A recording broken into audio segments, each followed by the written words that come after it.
Welcome to Conversations for Financial Professionals, a podcast to help shape the next generation of financial advice. I'm your host, Dominique Henderson, and today's conversation is with none other than Mr. Seth Godin. And I'm so eager for you to hear this conversation where we really unpack the importance of being indispensable versus embracing mediocrity and operating in your own superpower versus being a cog in the big machine of life. We also covered the topic of patience and its importance on your journey wherever you may find yourself as a career changer, as an existing financial professional, or as an aspiring financial professional. And make sure you stay tuned all the way to the end for Seth's advice to all financial planners out there. This is one for the ages, and I know you're going to love this conversation on uncovering your superpower and becoming indispensable to your ideal client. Let's head to the conversation. Welcome to another episode of Conversations for Financial Professionals, a podcast where we are shaping the next generation of financial advice. And I am very privileged today. We got Mr. Seth Godin. You are a multi-world time bestseller, including titles like Purple Cow and Linchpin and now The Practice. You are only or one of three people, I think, in the Direct Marketing Hall of Fame. But to be quite honest, in my opinion, you're just one of the world's best educators and teachers of what I feel is lacking, which is confidence. Wow. Very kind of you. And it's a pleasure to be here. I think this topic matters, and I'm glad to chime in. Yeah, uncovering your superpower and becoming indispensable. Let me first ask, we're kind of closing out another year. 2020 is going to be behind us in about 48 hours or so. Do you do anything that's, like a special routine or anything like that at this time of year? Yeah. A long time ago, I decided that resolutions don't work and they don't make me feel better either. And so instead, what I try to do is not wait till the end of the year, but on a regular basis, sometimes every day, ask myself two questions. One, was this worth doing? And two, did I keep the promises I made to the people I made them to? I like that. I love that. Will that fall in line with one of these? I don't know. I can't remember the address of this podcast, but I was recently listening to something you said, and I think this may be along the line of maybe personal disciplines. So maybe you can opine on this for a couple of minutes, but you don't watch TV, you don't eat meat, and you don't do meetings. I'm like, man, I do all three of those things. So you're doing fine. Don't worry. Very good. Very good. Well, let's kind of break into this. Today, I wanted to kind of discuss some themes of your writings and things that I guess, kind of show up over and over again, or maybe kind of permeate. And that's the notion around being indispensable versus embracing mediocrity. Mm-hmm. And maybe operating in your superpower versus just being a cog in the big machine of life. So, how did you happen upon these concepts? Where did they come from? Give me the evolution of this kind of thinking in your regard. Yeah, it's a super question. What do I mean when I talk about being indispensable? Because no one is actually indispensable. The planet keeps turning, even if you don't get out of bed. What I'm getting at is seeking out the feeling that you are doing something specific, that you are putting yourself on the hook, that you are a unique entity that would be missed if you were gone. And that is the opposite of what we are taught in school. And so I pushed against it all the years I was coming up. And then I was surrounded by people who were younger than me, saw it happening over and over again. The kids want to find a path and a voice and an impact, but the system keeps pushing them to fit in. The number 2 pencil, the standardized test, the little circles, the famous college. I could go on forever. Why does the system want that? Well, I spent more than a year of my life researching it. We invented school to make factory owners happy. That is its purpose. It was stated purpose. The first school for teachers in Massachusetts was called the Normal School, because its job was to teach kids to be normal. And I don't think we need more people who will work cheaper and follow instructions better. We don't have a shortage of that.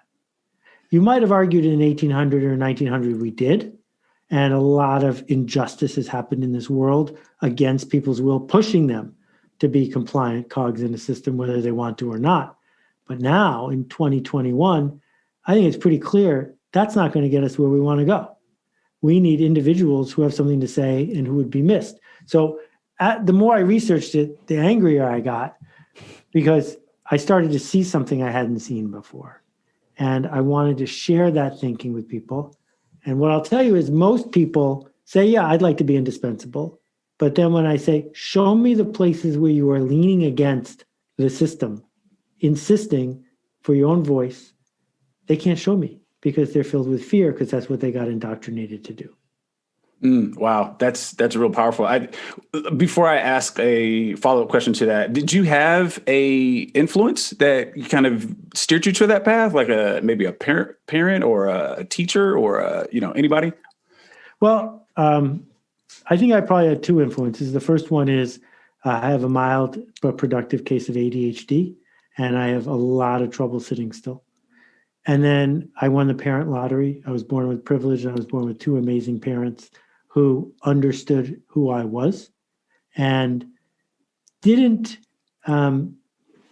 encourage me to be weird, but they tolerated me being weird. And that was all I needed, was to know that someone had my back. And that's too rare in our world, and I miss them every day. Yeah, no, I would agree with that. So I'm going to borrow a phrase from Shane Parrish. Let's double click on that. Let's peel back the onion just a little bit. So, I'm of the persuasion, I think our culture is really fascinated with the concept of like having superpowers, but the reality of operating in your superpower means that you have to actually cultivate something. You don't, even superheroes. Let me rephrase it. I think people are fascinated with the notion of being a superhero, but to actually work on cultivating your superpower, that's something different. Is this the notion around, shipping something? You've used this concept before, and actually let's call it Malcolm Gladwell's 10,000 hours that allow you to be an expert. Unpack that a little bit about the differences between loving the superhero life, but actually cultivating the superpower. Yeah. So, this is the sweet spot for me. I'm looking over on my bookshelf. There's the Fantastic Four, the Green Arrow, Spider-Man, Superman. I've got Black Panther over there, the whole Marvel universe. I'm very into this. But the Justice League of America is where we're going for our conversation today. Okay. So the Justice League consisted of a clubhouse where Superman, Batman, Wonder Woman, and a few others would hang out. And then some weird person would show up with some weird power, and they'd haze them for a little while. And there'd be some adventure where only they could solve the problem, right? And what it teaches us, among many other things about generosity, is what it teaches us is that they're not doing anything that they can outsource, right? They're not washing the dishes. They're not doing their bookkeeping. They're not wondering about the size of their logo. That the logo discussion is a great example of this. If your superpower is that you're able to look at a spreadsheet and decide and discover the truth, then you have no business weighing in on the logo, because the logo of your company is better handled by somebody who knows what they're doing, not just because you have the power to speak up. And so we push ourselves to be wandering generalities, as Zig Ziglar would say, because that lets us off the hook. It keeps us interested, as opposed to being a meaningful specific. And what it would mean if you're a financial advisor and you wanted to have a superpower is you have to fire a third of your clients, and you have to turn away a third of the people who ask you to work with them. Turn them away with generosity to someone who can serve them better. Because finding your smallest viable audience, being specific about what you do and who you do it for, that's what superheroes do. That is what it means to have a superpower, to say no. No, I love that, because it reminds me of Gil Hendricks' Big Leap, the zone of excellence and this zone of genius, really, that everybody strives towards. But most of our lives, we live our, for the purpose of the people listening to this podcast, don't see my hands, but we're living in that lower hemisphere of zone of incompetence and zone of competence. And so I love that, because you're getting into a subject that I want to talk about, which is So this notion that you put forth in Linchpin about the industrial machine that is public education, very, very similar to the financial services industry, where they make us look all like one, gallon of milk. We're all homogeneous. And talk about some of the ways maybe that, or maybe specifically a financial professional could use a year like the pandemic to either help them break out of that, or maybe from a different angle, slightly different angle. Do you think that something like the pandemic has maybe sped up or slowed down this dismantling of these industrial machine systems that spit out cogs? Okay, well, let me dive in on the first one first. Okay. So if you make average stuff for average people, then the only way that you can go forward is hoping to be found more often than the other average people. The only way you can go forward is assuming that you're smarter than your customers when it comes to who they're going to pick. Because if you're giving average financial advice to average people, well, then I should just hunt for someone who's going to charge lower fees and make me one more basis point. Because you've already announced to me who you are, right? Whereas if you are specific, and I had a friend years ago who was a financial advisor only to violinists, clarinetists, and viola players in symphony orchestras. That's all he did. Well, you could go find someone else, but you can't find someone else who knows everything I know about 1099s, about this in your industry. Because I can make one phone call to someone who is interacted with a dozen of my clients who already knows who I am, because you all have something in common. That's my superpower. That doesn't mean I'm Warren Buffett. It just means I am specific. And it's super difficult. Part of what led many people to become financial advisors is it's sort of easy to get into it, right? That there's a path. It's a lot of work, but there's a path. And that's part of the problem, because it doesn't create a scarcity of the generic kind. Easy in, easy out. And what you instead want to do is say, what am I going to sign up to do that's really hard to do? That's demonstrably valuable and really specific and hard to do.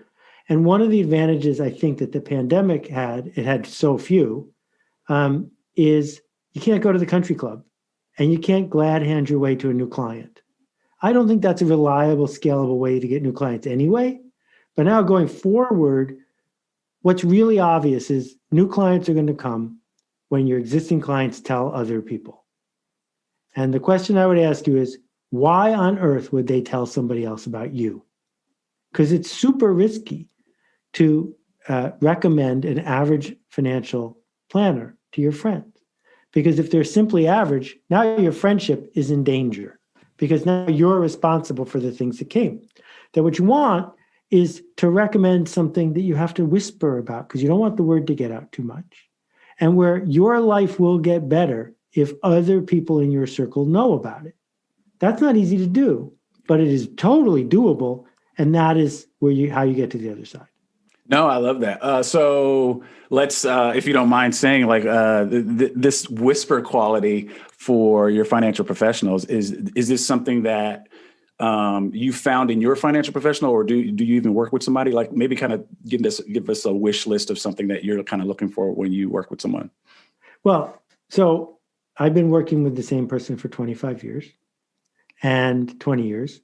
And I found out about him because one of the most important venture capitalists in America, who I trust and is a dear friend, I said, who do I hire, Fred? And Fred told me. And if Fred told me, I just don't need to spend a lot of time looking around. And then in the difficult moment early in our interaction, when it would have been easy for him to say, I can't do that, my guy did something. And I said, I'm in it for good now, because when there was nothing at stake for you, you showed up. And, I know I can just go to Vanguard and I can probably demonstrate financially that makes more sense. But I don't think that's what financial advisors do. I think financial advisors are in the business of working with our emotions and the story we tell ourselves about money, not in getting us more basis points, because I'm pretty much an efficient market theorist on that one. Hey, Dominique here. I just wanted to take a moment to tell you about my Jumpstart group coaching program. If you're an aspiring financial professional looking for more context, insight, and perspective for the questions you're asking about how to get started in this industry, then you need to register for Jumpstart Group Coaching. You can activate your 7-day free trial, which gives you instant access to all the previous calls and lots of other extra brain food to accelerate your journey as you learn more about where your place is in this industry. Just go to www.jumpstartcoachinglab.com and click on Jumpstart Programs and Services to get started. Now back to our conversation. No, you're wise beyond your years with a lot of what I am trying to instill in the next generation of financial professionals, just because the industry has a very loud and often told message about who you need to be for your clients and how you need to show up. And it could be because you're serving some big brand, which, to your point, may be scary, and you may need not to be around that brand. Maybe you need to do your own thing and become indispensable in that way. So, no, I love that.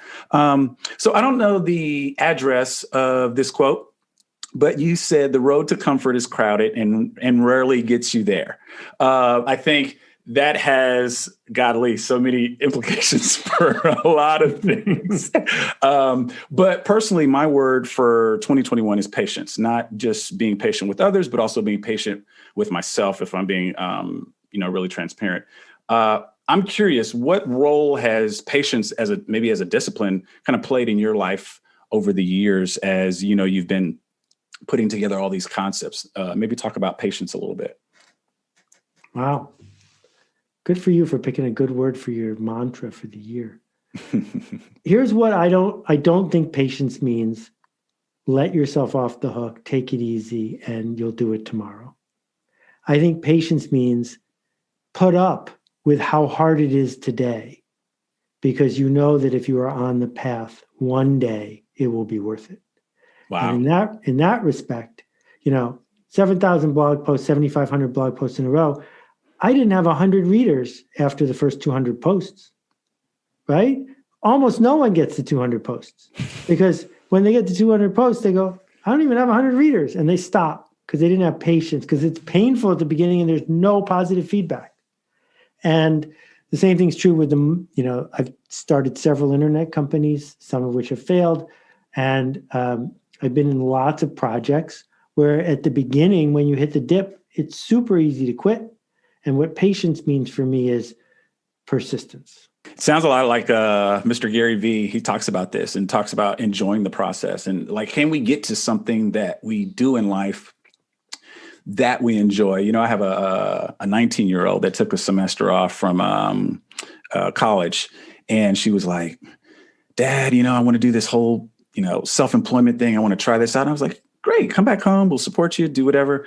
And she was like, after a couple months, she's like, this is harder than I thought. And I'm like, yeah, it is. You can't become an overnight sensation on YouTube or any other platform without putting the work in. So I say that to say, I think a lot of what I'm seeing in a demographic that's a little younger than me, I'll be 45 in February, but it's like, I want the shorter route to success, to whatever, and it doesn't have to necessarily be around money or finance. It can just be whatever they deem as success. And I think there's a level of short-sightedness in that you're kind of alluding to with this, lack of persistence or absence of patience. Is that correct? Yeah, it's short-sightedness and it's fear, because the system evolved the way it did to indoctrinate us once again to getting a day job, doing what we're told, buying the stuff that's advertised on TV, putting it in a storage unit if we have too much, and then repeating the process again tomorrow. And what is become more and more clear as people have been sharing their stories online is that the overnight successes make the newspapers, but the vast majority of people who have done something that they can point to, that's not how they got there. They toiled away in relative obscurity on something that they knew was going to be important long before the world figured out it was going to be important. And drip, drip, drip. And you got to sign up for that, or else you're better off just getting a day job. Yeah, no. So for context, I want to set this next question. You tweeted on, I think it was like December 19th-ish, real short blog post, the way we've always done it. And so a lot of my audience are career changers, right? They've been doing something for 10, 15 years or so. And they go, you know what, this financial advice thing, this is interesting to me. I have friends that ask me about this, da, da, da, da. This is all before they know how hard it is to build a business or build a brand. But that to say, let's talk about the way we've always done something, right? I think there are some non-negotiables when you're thinking about this path. Like, for instance, I tell people to get a mentor. I tell them to do plenty of research. I tell them to have a nice emergency fund runway and or a spouse that supports this. So, because you're going to have some hard times in the first 2 or 3 years. Would you add anything to that list? I know, obviously, you haven't built a financial practice, but I think you've got the wisdom to kind of speak into the life of a career changer to kind of be contemplating some things, but not be thinking about it from a traditional standpoint, if that makes sense. Yeah, this is the first time I'm disagreeing with you in the last half hour. Okay. The mentors are hard to find and non-scalable. It's a asymmetrical relationship that can get you stuck. I'm more of a fan of heroes than mentors. You never need to meet your heroes. In fact, you might be better off if you didn't. Find someone who's been on the path before, who has published how they did it, and then ask yourself, what would they do today? What would they do in this situation? And they don't even know you're following them, but you have a rhythm to it. But the other thing I would say to a career changer is, don't quit your day job until you've done the following. Organize 3 circles of 6 to 8 people each who meet on Zoom once a week. And you're the organizer. It can be a group of entrepreneurs. It can be a group of job seekers. It can be a group of, trust fund babies, just a group of people. And your only job is to find them, invite them, organize them, and be the host of the call. If you can't pull that off in your spare time, you should not quit your day job. If you can, it's going to be pretty straightforward for you to find a new source of clients. Because if you've surrounded yourself by these focus groups of people who are meeting with each other, who have been disconnected and are now connected, who have been lonely and are now less lonely, they're going to look to you with trust and admiration because they're going to ask you a question. And the fact that you were there at the table and have been for months, that is the key. Because here's the thing about being a personal coach or a financial planner. There are only 2 kinds of people in the world: people who know they need one and people who don't. The people who know they need one probably have one already, which means that the only way for you to get them is to get them to fire their old one. And the people who don't know they need one, it's not like they've been isolated from the world telling them they might need one. So you have to persuade someone who has previously been unpersuaded that they need one. So neither path is particularly easy. And it's the getting new clients part that is how you build a career you can point to. Well, the way you're going to get new clients is by organizing your people, not by hoping someone Googles you, finds you, beats down the door, and sends you money. No, this is interesting. So about 12 months ago, I was working with a basically a consulting firm for financial professionals and advisors. And one of the notions that I always put forth was, okay, you just started a practice. You have no clients or very little clients. Why don't you go into Quora, get one of these topical questions, maybe create a Facebook group and show up live once a week answering everybody's questions. Well, my time is worth more than that. Well, no, it's not, because you have no clients. Why don't you do that? And the reluctance of that, I think it hits a lot of chords with most people. There's the fear about, being rejected, whatnot. There's, the fear of failure personally. There's also this level of, man, it's just hard work. I didn't know that it was going to take all that.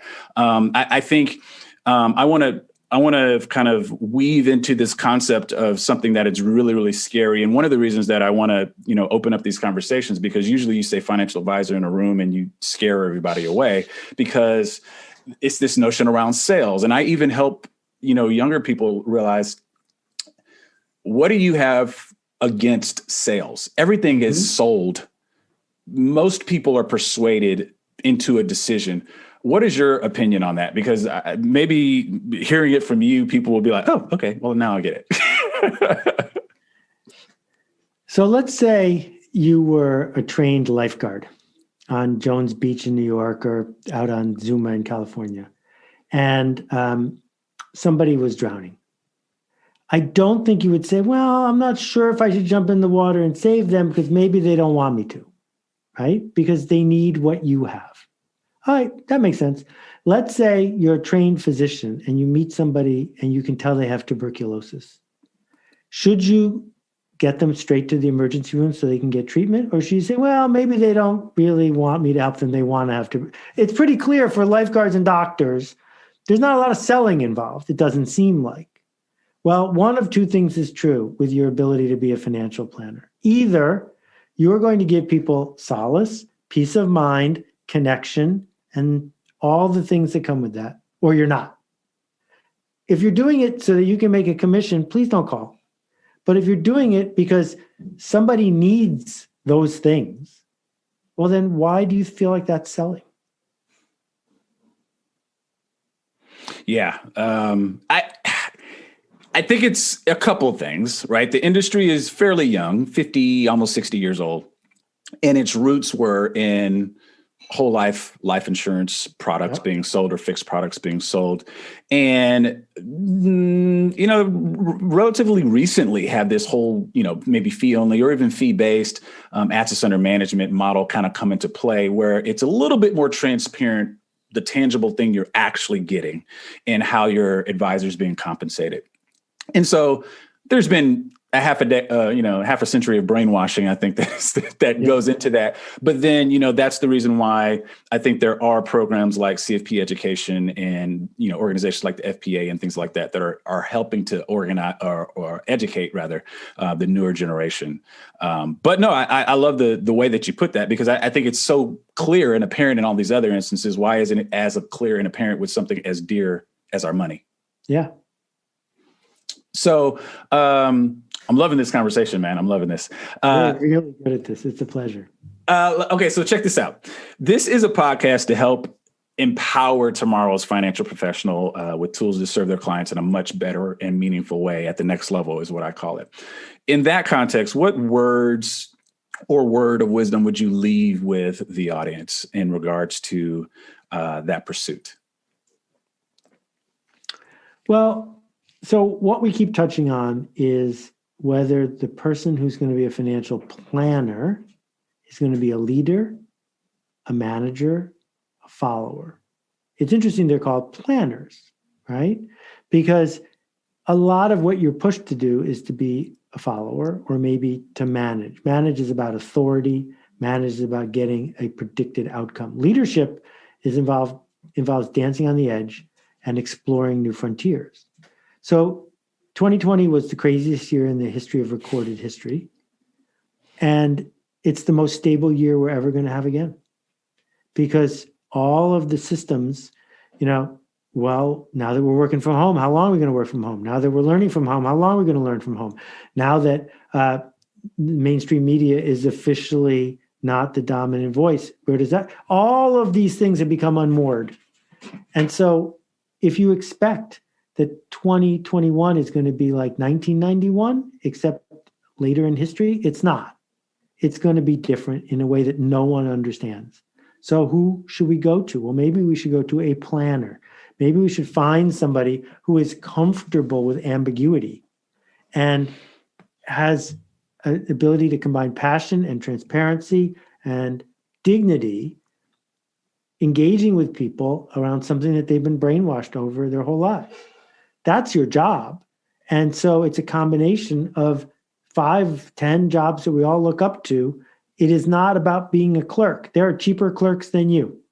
So if all you're doing, and I know people who have been financial planners for a long time, who take the memo that comes from the company they're affiliated with and send it out to all the people they send it out to, and then make a commission. We don't need you to do that. We've already got a computer that can do that. You're going to have to figure out how to be in and of yourself to understand what it means to be specific. So I know that's not one word, but I felt like the question deserved more than that. No, I think I love the tone that you're taking with this of leadership. I think at the end of the day, what my clients look to me for is, well, a better way to say this is that we're inundated with so much information now. My clients don't really need more information from me. They need a way to organize what I consider limited resources, time and money, across unlimited choices. That's what they need, so that they can go be their best self in whatever else they decide to do. And I think that is somewhat lost on the profession, at least when they bring you in, because at the end of the day, they're trying to churn the numbers that they need. And they know that so many are going to come through that door and so many are going to kind of fall off. So it's really like, storming the beaches of Normandy, and we got to throw as many people as we can at it. But at the end of the day, I think this is a very, very human and relational issue that we have with our money. And the next generation and even existing financial professionals need to be more leaders than followers and managers. I love that. That's great. Yeah. And so if I could just let me put one more story on the table, which is a guy named Robert Parker started writing a newsletter years ago about wine. And he came up with the brilliant idea of giving wine a score between 0 and 100. And all of a sudden, this amorphous, unknown thing became easily metricized. And if he gave your wine a big score, your vineyard was in good shape, right? And financial services started in the opposite direction, which is it started with basis points. But what both wine and financial planning have in common is this: the absolute number is irrelevant. What we know from the Journal of Wine Economists is that in blind taste tests, sommeliers, trained sommeliers, prefer $10 bottles of wine to $100 bottles of wine every time. But guess what? No one drinks wine blindfolded. And so $100 bottles of wine actually win unblindfolded taste tests. So the question is, what kind of wine should you buy? Well, if a $100 bottle of wine makes you feel better for a whole bunch of reasons and you can afford it, that's what you should buy. And the same thing is true with a financial planner. All the basis points in the world aren't doing you any good. What you're selling is the story your customer tells their spouse and the story they tell themselves. Because they don't know what every single possibility is. All they know is what their story is. And if you're not comfortable being in the story business, you're probably not going to be a very good financial planner. Wow, that's a soundbite. If you're not comfortable being in the story business, you're not going to be a good planner. I love that. It is about telling stories. You're right. It's about telling not only your own personal stories so that you can persuade your prospect, but also finding out how they intersect. And they may not. It's like your planner friend that, he has the violinist and all these as his niche, if you will. That's what we call it. But, if they don't fit that specialty, that's okay. I mean, like, what do you need? Maybe 150 clients to really have a great practice and a great life, especially if you want some balance in it. So no, I love that, man. This has been great. I think you are one of the world's great educators with the ability to put things that are somewhat complicated and, a little vague into real concrete, things that we can bite size and take away. So great stuff, Seth. Very kind of you. It's fun to talk. All right. Good stuff. Thank you. I appreciate you. Thanks, Tony. We'll see you soon. Hey there. I really hope you enjoyed this conversation. Before we go, just a few things. The best way to retain what you just learned is to do more than just listen. First, you need to write down your most important takeaway, and then you need to give yourself a deadline to apply it. For bonus points, you might also let someone hold you accountable to that deadline. Also, remember the only way more people will know about this podcast is if you share it. You can do that by sharing a link to this episode on your social media or by leaving a review on iTunes so that it reaches a wider audience. I'd appreciate if you took the time to do either or both. And finally, if you'd like to join my free community to learn more about how you can become a next generation financial professional, please text me at 214-544-9226. I love to hear from you and point you in the right direction. Bye for now until our next conversation.